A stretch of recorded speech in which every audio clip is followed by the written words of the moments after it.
If you've ever stood in a government queue in South Africa, waiting for, a license, a document, any kind of service, really, Yeah. you are standing directly in the shadow of Sita, the State Information Technology Agency. It's meant to be the digital backbone of the state. Okay, let's unpack this. Today, we're diving into the huge tension between Sita's ambitious goal for digital transformation and the reality of its ongoing governance failures. That's right. Sita was set up way back in 1999, and its purpose was, and still is, incredibly important.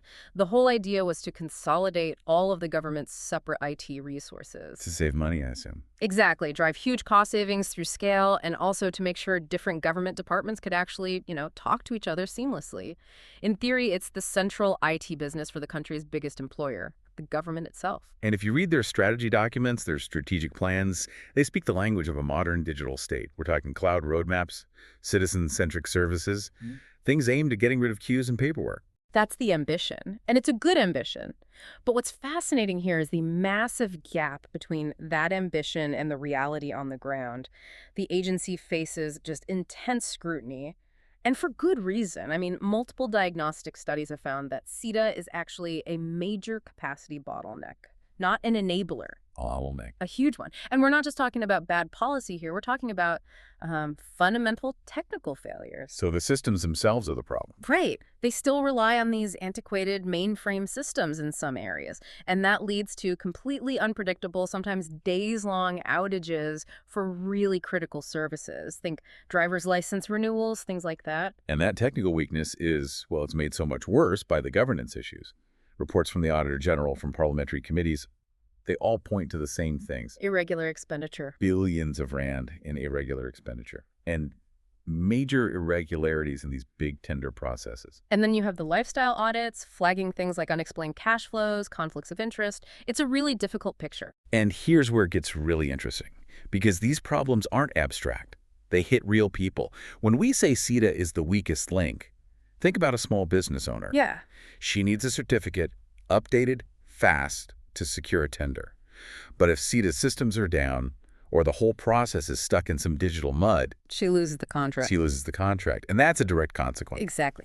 Now, while all of that is true, there is a crucial bit of nuance here we need to acknowledge. Okay. Sita's most recent annual report, it actually recorded an unqualified audit opinion. Which means? It means the books are clean, the financial statements are finally deemed correct, and that is, believe me, a massive win for basic financial governance. So the books look good, but the queues are still on. That's the classic sign, isn't it? The financial cleanup is starting to work, but the operational effectiveness, the actual service people experience, That's still lagging behind. far behind. Yeah. And that's why fixing Sita isn't some niche admin issue. It is a national development priority.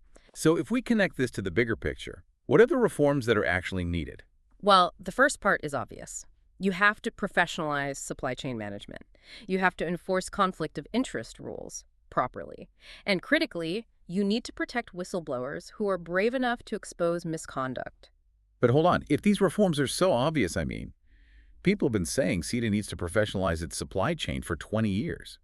Why haven't these changes stuck? Is this really an IT problem, or is it a problem of political will? You're asking the right question, because the strategic shift that's needed goes way beyond just, cleaning up the books. Sita has to pivot.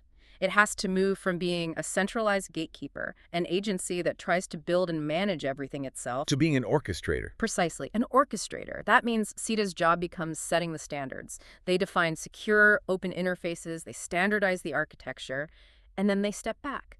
They enable departments to tap into the really rich local private tech ecosystem we have in this country. So what does this all mean? For you, the listener. I think ultimately, Sita serves as a kind of mirror for the state we're trying to build. You can't have a capable, citizen-focused public service built on top of fragile, broken systems. It doesn't matter how clean the audit looks. The real opportunity in this crisis is to redesign the state's digital backbone from the ground up. The true measure of success for Sita won't be in glossy strategy documents or another conference. It will be in tangible citizen outcomes, shorter queues, simpler processes, public service that actually feels modern. So maybe the final thought for you to consider is this. What specific government service that you use would be totally transformed if Sita finally became that effective orchestrator?